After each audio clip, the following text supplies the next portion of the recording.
Hello BookTube, it's finally time to talk about Magnus Chase. I read this literally the day it came out, drove to Barnes & Noble at 9 a.m. Surprisingly, did not take as long as I expected. I like to pace myself through the books, but Magnus Chase I actually finished really quickly. I finished reading like that night, like 10. I took a lot of breaks. It was really weird. I still enjoyed it. I just thought it was strange that I read it so quickly. With that said, we are going to get started. No spoilers, I promise. FYI, this overview of the book may contain a lot of references to the Percy Jackson series because Riordan also wrote that series and they are connected, but we will get into that later. Brief synopsis: Magnus Chase is the story of a boy named Magnus Chase who, that's not a spoiler, who dies and discovers that he is the son of a Norse god and that he is in Valhalla. So we follow Magnus through his death as he discovers all these things. Okay, we're going to start off with the characters of Magnus Chase because the characters in this particular book are really, really interesting. Riordan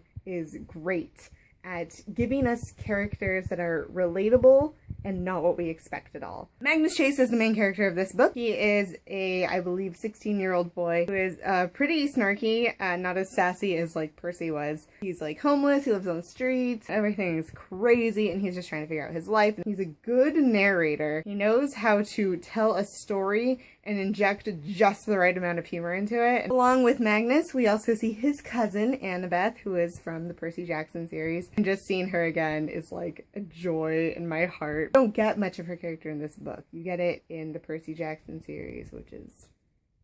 I really liked seeing how the reader who has read all of these books knows her, but Magnus doesn't at all, and it's really, really interesting and fascinating. It actually leads to like some of my favorite moments in the book. Throughout the novel, Magnus has two friends who follow him through his journey. Their names are Hearth and Blitz. Blitz is like this really kind of crazy person that you find out more as this book goes on, why he is the way he is and stuff like that.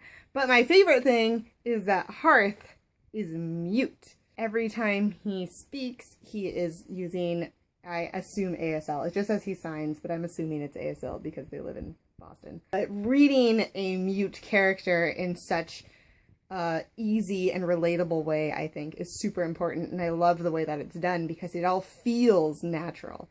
There's no break in it. He hears, but he can't speak. To read a mute character who reads just like any other character, I think, is like the best thing in the world. Along with her, there's also Samira al-Abbas, who is Muslim and wears a headscarf, and this is just in the story. They go a little bit into like her cultural norms and her family life and how it's difficult for her to be in this situation. Somewhat similar to Magnus's, but a little more complicated because of spoilers. They treat it as such a non-event, I believe, that it doesn't make you think that there's supposed to be anything more, which is really good for her because she's, you know, obviously her own character and Magnus is doing his own thing, and they realize that, you know, they're separate people, they're going to live their lives different ways, but just to have her be so obviously Muslim, wearing a headscarf, and still being part of the Norse mythos in the story is, I think, really fascinating, and I really like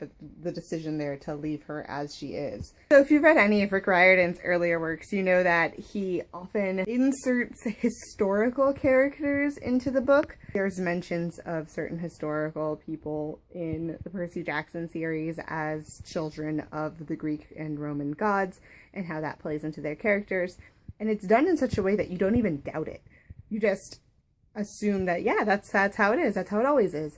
And he does the same thing in Magnus Chase, even if he doesn't give them the direct correlation to the god, because Norse mythos is slightly different from the Greek. But he still inserts like Thomas Jefferson Jr. You don't doubt him at all. You're just like, yes, of course he would be there. That just makes sense. It's written in such a way that it's all so believable that you almost start to doubt your own reality. And, all right, moving away from the characters, let's talk about the plot a little bit. Just a little bit. We're not going to go into specifics. A lot of the problems I have with stories like this, where there's a lot of world building and a lot of mythology and a lot of prior knowledge that the reader needs, what I really, really, really hate to happen is when the narrator or the author, in any sort of implication or foreshadowing whatsoever, makes a rule about the world and then breaks it. Rick Riordan does not do this, and he explains the rules in a great way. It all makes sense. and he never breaks them. All in all, the plot was excellent. It lays out everything when you need it to be laid out. The rate at which it gives you information is perfect so that you don't feel rushed while reading it. The setting here is a little bit tricky because it incorporates Norse mythology so well. As previously stated, Valhalla is part of the setting. You're aware of Norse mythology at all. Valhalla is the afterlife of these people. It has its own specific set of rules. Those rules are just what everyone who studies it knows about, like, Scandinavian culture. The book follows those rules, but it modernizes it. It feels so relatable that, like, I kind of feel like I could walk out of my house and find an entrance to Valhalla. So the themes of the novel center a lot around sacrifice and heroism, as is expected from, like, a Scandinavian cultural studies perspective, because they value that a lot. And it's done here in such a way that makes it just seem normal, that it's overanalyzed by the other characters in the novel. All motives are questioned, and there's a lot of judgments about people based on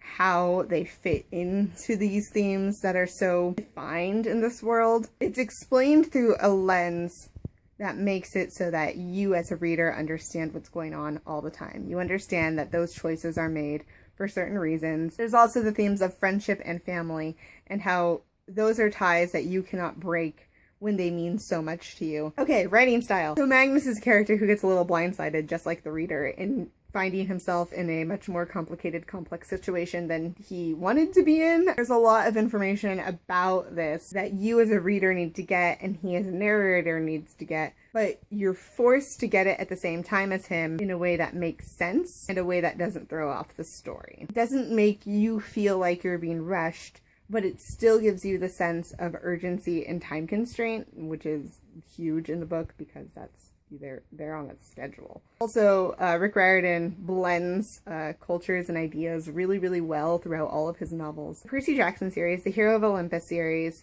the Kane Chronicles, and the Magnus Chase series now all technically take place in the same world. However, they all follow their own set of mythos that can interact with each other and blend whenever it needs to. Riordan just handles the material really well, and he knows it so well. It all just seems obvious that it would be that way. Overall, I would give the story 10 out of 10 stars. I think it was fantastic. It was really well done, well written. I love the characters, I love the setting, I love the plot, I love where it's going. I love how it ended. If you haven't read anything by Rick Riordan before, I would suggest starting with the Percy Jackson series. They all blend together so well, and that to me feels like the definitive start of everything. But if you have read the Percy Jackson series and the Heroes of Olympus series, and you're thinking about giving Magnus Chase a try, I would strongly urge you to follow that little feeling, because let me tell you, man, this book is going places. So that was my very brief review of Magnus Chase. No spoilers, because no spoilers. They're coming at you from NaNoWriMo, day 11. I am 34,000 words in. Good luck with whatever you're doing. I wish you the best, and I will see you next time. Goodbye.